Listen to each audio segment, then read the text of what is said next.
Hey guys, welcome back to my channel. This is Kemi, and I'm here to talk about Beyond the Gates Season 2, Episode 87.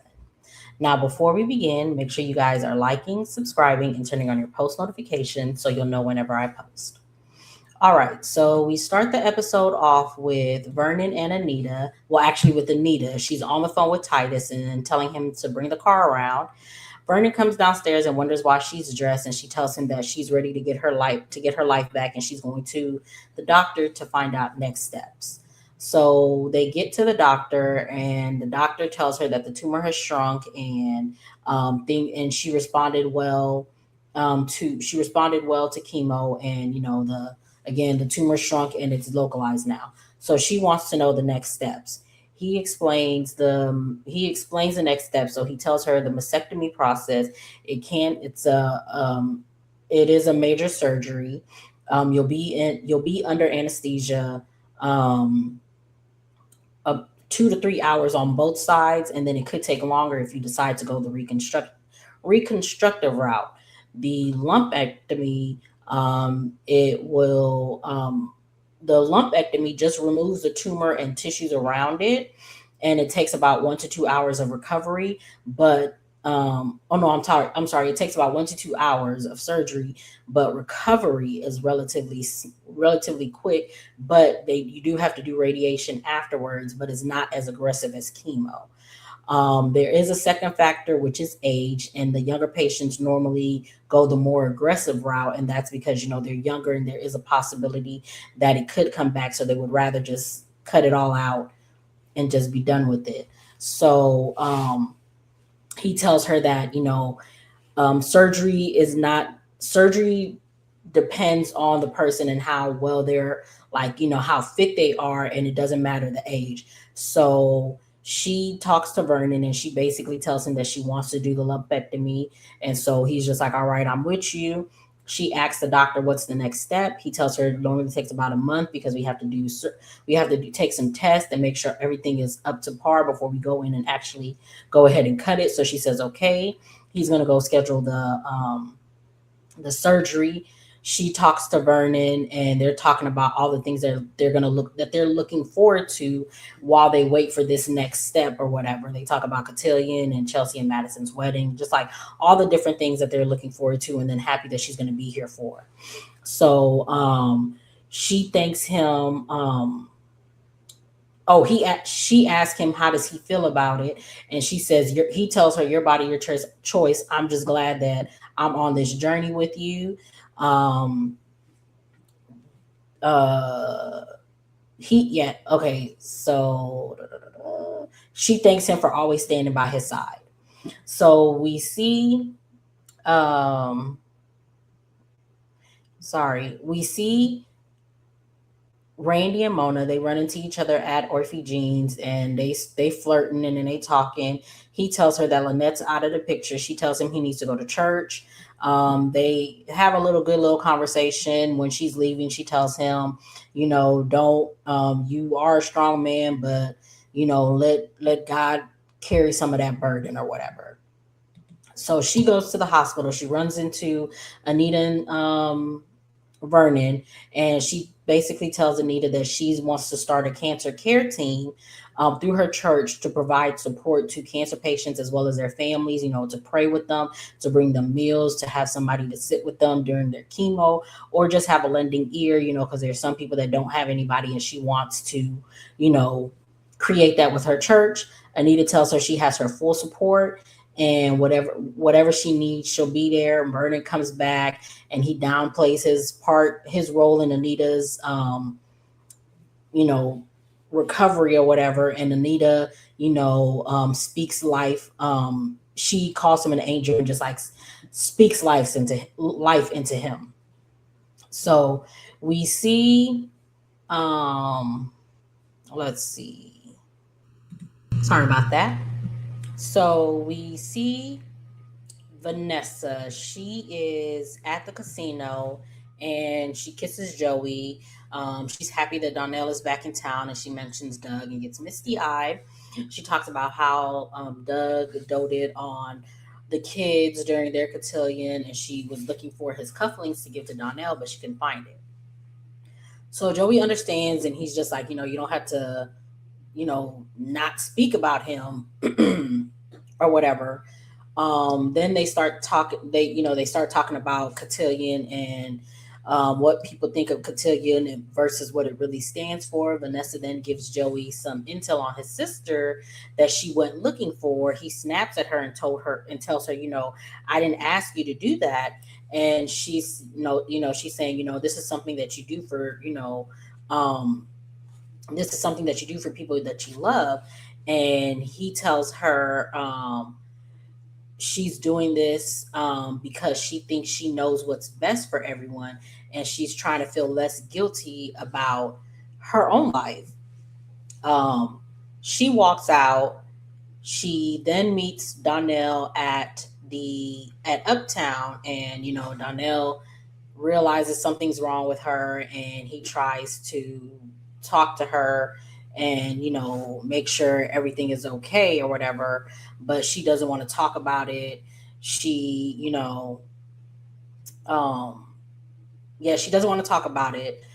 Joey shows up and gives Donnell the cufflinks. He tells him thanks, but no thanks. Joey says, cool, I understand. So he leaves. Vanessa tells him, that's rude, and he was only trying to be nice. He tells her that ain't like daddy, and um, and he doesn't need them. She then says, I thought you were mad at him, and Vanessa's just like, that's not what it's about. And she just needs Donnell and Joey to get along for her sake, for her benefit or whatever. Now, I would have been asking, like, sir, how did you know I was? Well, I think he did say he was going to have like a bodyguard. Did he say he was going to have a bodyguard on her? I don't know if she has a bodyguard, but I would have been asking, how did you know I was here, sir? Like, how did you know? But yeah, so whatever. So we see Randy. He comes to the casino to tell Joey, the intel that he found out about Smitty. But then Joey tells him he already knows because he took care of it. And I was just like, no, sir, you didn't take care of nothing. That fell into your lap because Elon came and basically told you what was going on. So you didn't go out looking for it. And I don't like how he's trying to make Randy seem like he don't know how to do stuff. Granted, Randy does act like he don't know how to do stuff, but no, sir, you didn't get this information on your own accord. You didn't go looking for it, and you didn't work for the information. It just fell in your lap. But I digress. So Randy wants to know how he wants to handle it, and he's telling him, just keep your ear to the street or whatever, and keep an eye on Smitty. So Donnell comes back in. He apologizes to him for being rude. Joey is just like, cool, he understands.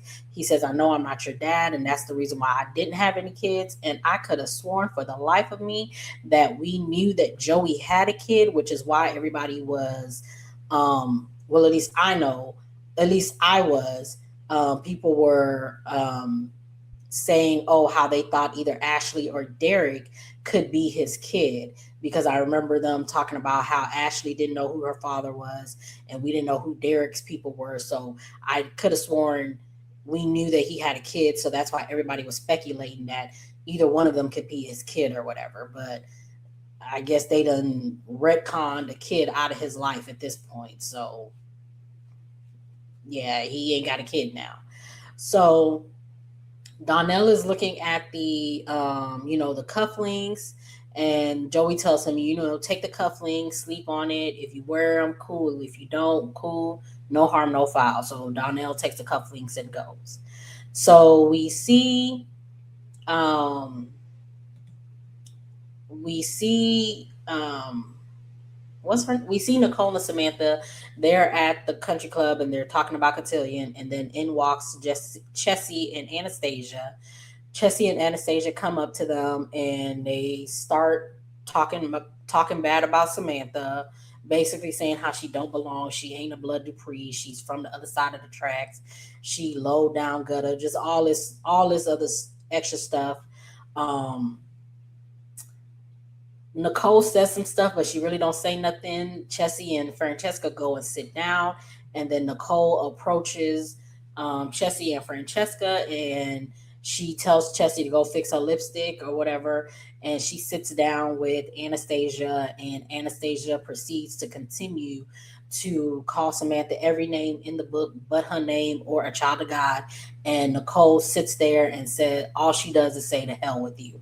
So we see Chessie. She walks over to Samantha and she sits down with her, and she tells her, she's sorry that her grandma said all those. Her grandma said those things to her, and Samantha's just like, oh, thanks. So I thought you believed her, and Chessie was just like, yeah, I do believe her, but it's I was raised not to say that stuff out loud. I was just like, girl, were you really raised that way? Because your grandma clearly does it out loud. So I don't know if he was really raised that way, but I digress.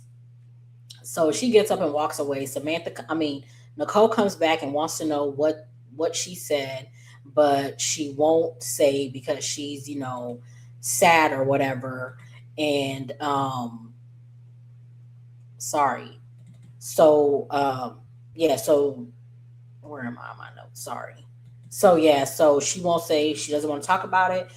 Vanessa comes over and wants to know why they're like, why things are so down. And then she sees Anastasia and Chessy, and then she's just like, oh, okay, that's the reason why. Then they proceed to talk about uh, uh, they talk about Anastasia's daughter, and we find out her name was Carissa, and she was really shy and she didn't want to be a Deb, but Anastasia forced her into it and lobbied for her to be Platinum Deb. And Nicole tries to give Samantha a pep talk, but Samantha is feeling down and she leaves or whatever. So yeah, that was the episode. Not a lot happened in this episode. We did have the really good scenes and informative scenes with Anita and Vernon. And yeah, that was really it. It wasn't a lot. We're gonna get into a lot more the coming week. So I'm getting caught up. I am now like 6 episodes behind. So yay me. But I'm gonna do my next episode next, and then after that we'll be on the cotillion, and those were some good episodes. So we're gonna get into them. But make sure you guys are liking, subscribing, and turning on your post notifications so you'll know whenever I post. Get down in the comments, tell me what you guys thought of this episode, and I will see you guys in the next one.